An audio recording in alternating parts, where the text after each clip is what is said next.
So we've got the equation of the straight line. This is coordinate geometry 2, really. What we're going to do with our straight line, some exciting things. For example, we might want to find the distance between 2 points. Do you know who this guy is? No.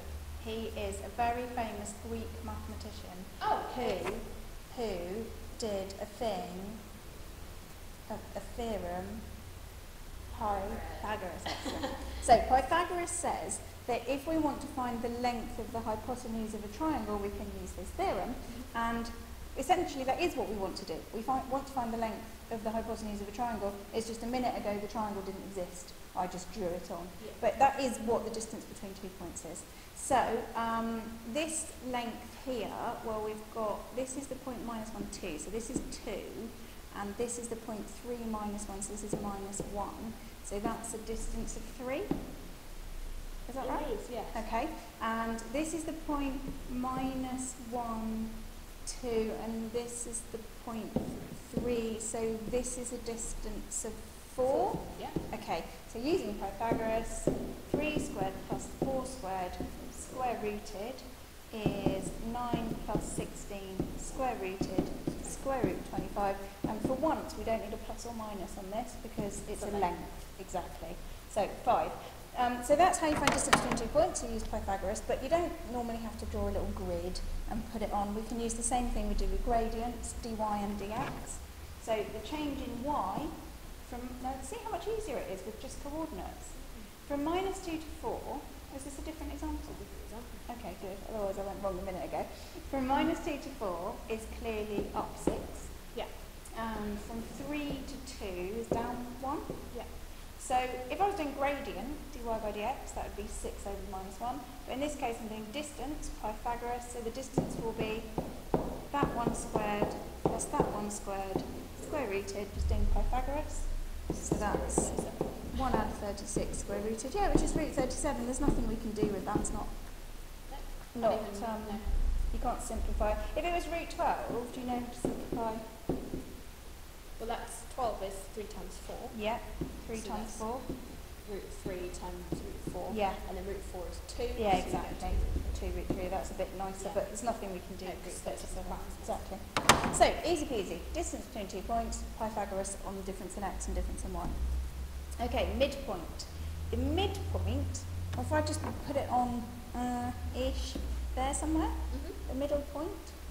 So what we've done is we've broken what was one big triangle up into 2 equal triangles. So the total distance across was that, Yes. and it's now been split up into these 2 halves. Yeah. So it's been halved.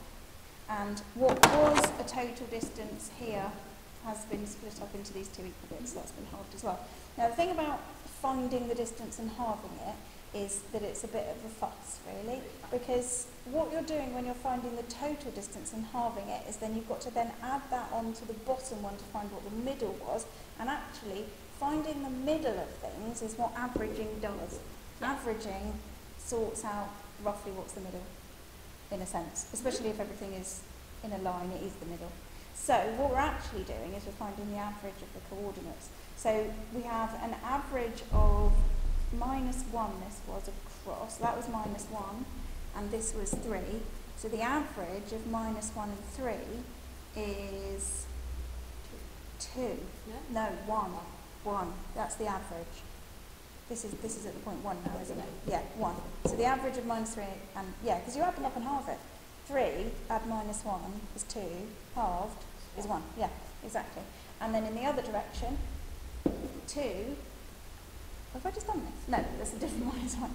2 and -1 makes 1. Divided by 2 is a half. Half, yeah, so that would be a half there. Yeah. So same thing, you don't actually, I mean, you can see that the midpoint is in the middle. Hopefully you believe me that you can use averages to work it out, and that's a lot easier than sort of mechanically trying to work it out. So again, we don't need to draw a picture, we can just look at this. So we're taking the average of the x's in the x position, 3 add 2 over 2, and then we're taking the average of the y's to get the new y coordinate, -2 add 4 over 2. So the midpoint of these two would be 5 over 2, 1. Yep, I agree. 5 over 2, 1. Nice and easy. Okay, so midpoint, nice and easy. Average of the x's, average of the y's. Distance, nice and easy. Pythagoras on changing x, changing y. Slightly harder, area of a triangle, but you should have seen half base times height.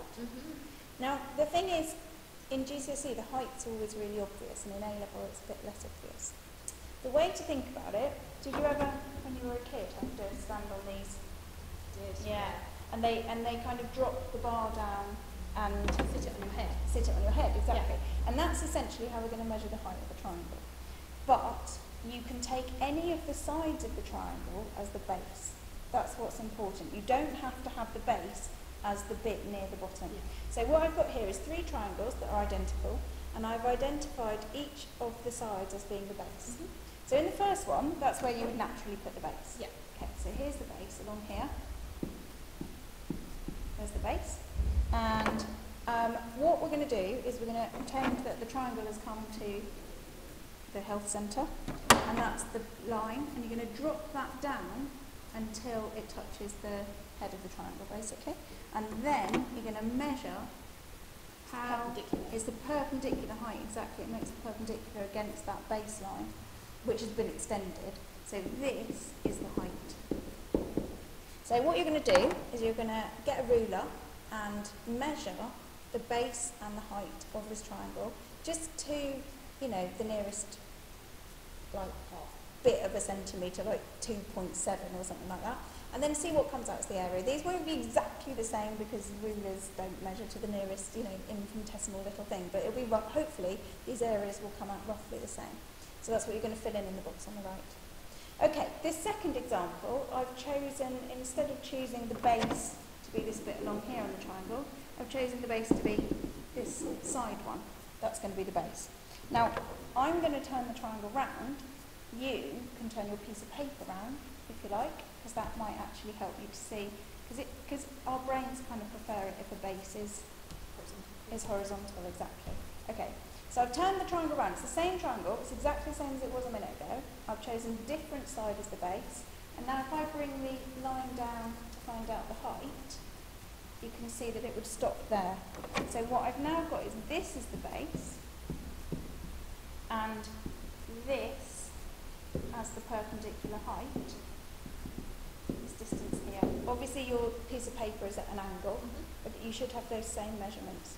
So measure that height with a ruler, measure the base with a ruler, fill it in, hopefully you'll get roughly the same area, at least to 1 decimal place. Okay, last one, I've chosen this sort of, it's not a hypotenuse because it's not a right angle triangle, but the longest side I've chosen as the base. So I'm going to turn this around, you can turn your whole book around, and now it looks a bit more like a base.